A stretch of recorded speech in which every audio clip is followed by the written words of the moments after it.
अस्सलाम वालेकुम एवरीवन, मेरा नाम ज़ैन महबूब है और आज मैं आपके साथ डिस्कस करूंगा डाउ यूनिवर्सिटी के डीपीटी के पास पेपर 2024 के।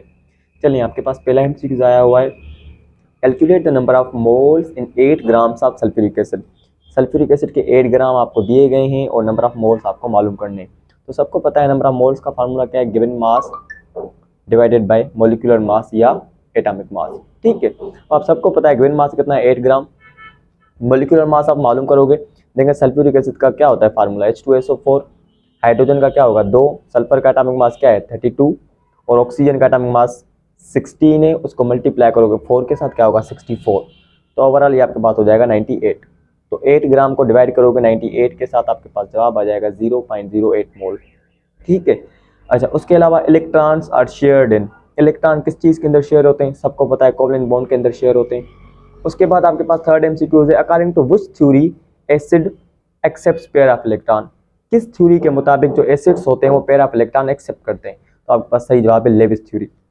देखिए, लाजमी नहीं है कि अगर आप डीपीटी की डाउ की टेस्ट दे रहे हैं तो आप ये पास पेपर देखें। अगर आप डाउ की डीपीटी की टेस्ट दे रहे हैं तो आप उसके बीएससी नर्सिंग के, फार्म डी के, एमएलटी के सारे पास पेपर्स देखें। तो इंशाल्लाह अगर आप सारे पास पेपर्स देखेंगे तो 30 से 40% टेस्ट आपका यहीं से कवर हो जाएगा। ठीक है। अच्छा, उसके बाद digestion of food is completed in. Food की डाइजेशन कहाँ पर कंप्लीट होती है, तो आपका सही जवाब है स्मॉल इंटेस्टाइन। अच्छा, फिर स्मॉल इंटेस्टाइन के कौन से पार्ट में कंप्लीट होती है, अगर ये पूछे तो फिर ileum. Digestion of food is completed in small intestine और इलियम। अच्छा, फिर सवाल आया हुआ है pH of saliva is. Saliva की पीएच क्या है 6.8। पीएच ऑफ पेप्सिन आया हुआ है 2। अगर ऑप्शन में 2 ना हो तो 1.4 होगा। ठीक है, तो 1.4 भी सही है। अच्छा, उसके बाद फिर आपके पास क्वेश्चन आया हुआ है competitive inhibitor attacks on. Competitive inhibitor किस चीज़ पर अटैक करता है, एक्टिव साइट पर अटैक करता है, एंजाइम की एक्टिव साइट पर अटैक करता है। ठीक है। अगर बोल रहा है वायरस हमारी बॉडी पर अटैक करता है तो कौन सी इम्यूनिटी उसको रिस्पॉन्ड करेगी, भाई सेल मीडिएटेड इम्यूनिटी उसको रिस्पॉन्स करेगी। क्लियर बात है। अगर बैक्टीरिया अटैक करेगा तो सेल ह्यूमरल इम्यूनिटी रिस्पॉन्स करेगी। उसके अलावा largest part of neuron is axon. Neuron का बड़ा में बड़ा पार्ट क्या है, एक्सॉन है। उसके बाद वाइटल टास्क कौन कंट्रोल करता है, मेडुला ओब्लंगेटा कंट्रोल करता है। Seat of all conscious activities किसके पास होती है, वो सेरेब्रम के पास होती है। फिर 11th एमसीक्यू से मीजोडर्म गिव्स हार्ट। 3 लेयर्स होती है ना हमारे पास, एक्टोडर्म, एंडोडर्म, मीजोडर्म। तो मीजोडर्म से क्या डेवलप होता है, हार्ट डेवलप होती है। ठीक है। अच्छा, उसके अलावा फिर आपके पास सवाल आया हुआ है, जी हाँ, कौन सा सवाल आया हुआ है, क्वेश्चन नंबर 12।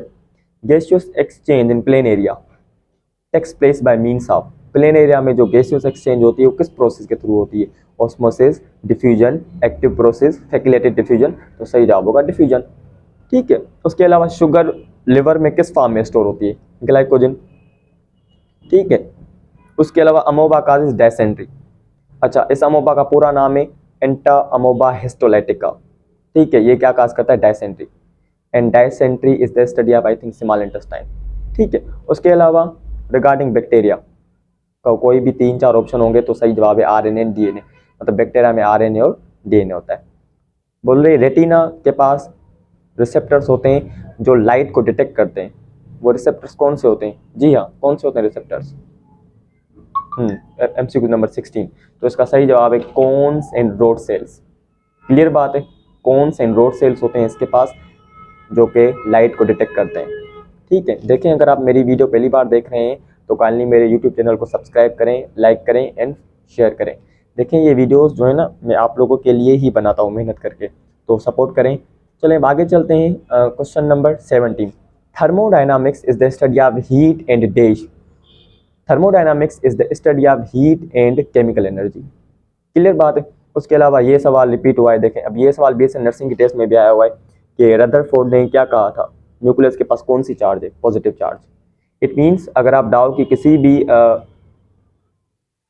किसी भी प्रोग्राम में टेस्ट दे रहे हैं तो आप सब पास पेपर्स को देख सकते हैं। उसके अलावा स्मूथ एंडोप्लाज्मिक रेटिकुलम के पास राइबोसोम्स नहीं होते।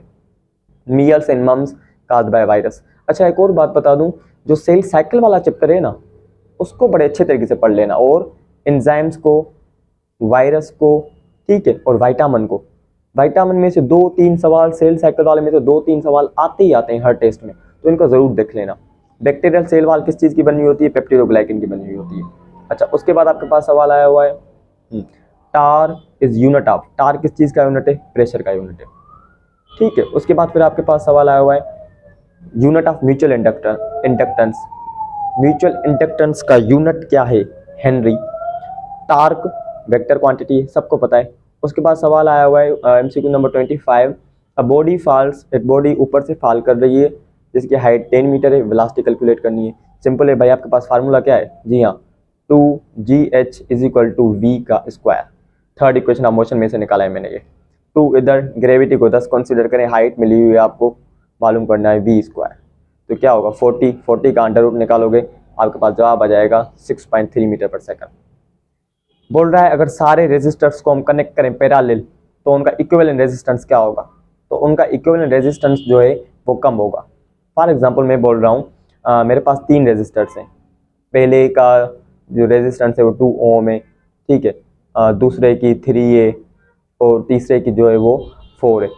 तो जो इक्विवेलेंट रेजिस्टेंस होगा ना वो इनसे कम होगा, 2 से कम होगा, 3 से भी कम होगा, 4 मतलब 2 से कम होगा, इन सबसे कम होगा इक्विवेलेंट रेजिस्टेंस।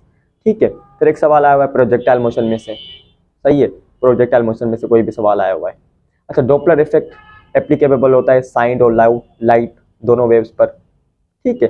अच्छा, इंटरनल एनर्जी, जो सिस्टम होता है उसकी इंटरनल एनर्जी हमेशा कांस्टेंट रहती है, वो चेंज नहीं होती, ठीक है। फिर आपके पास 30 एमसीक्यूज आया हुआ है।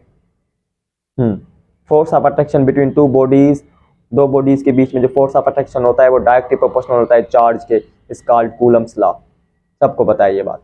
उसके अलावा फिर minimum energy required to remove an electron, एक इलेक्ट्रॉन को उसके शेल में से निकालने के लिए जो एनर्जी लगती है उस एनर्जी को क्या कहा जाता है? आयोनाइजेशन पोटेंशियल कहा जाता है, या आयोनाइजेशन पोटेंशियल का दूसरा नाम क्या है? आयोनाइजेशन एनर्जी या आयोनाइजेशन एंथैल्पी, ठीक है। फिर उसके बाद अगला है आपके पास 32 MCQs. The change in enthalpy for chemical reaction is the same regardless of the number of steps और स्टेजेस। बोल रहा है कि एक रिएक्शन जो है वो कितने भी स्टेजेस में हो, 1 स्टेजेस में हो या 8 स्टेजेस में हो, तो उसकी जो एंथैल्पी होती है वो सेम होती है। ये किसकी स्टेटमेंट है? ये हेसिस लॉ की स्टेटमेंट है।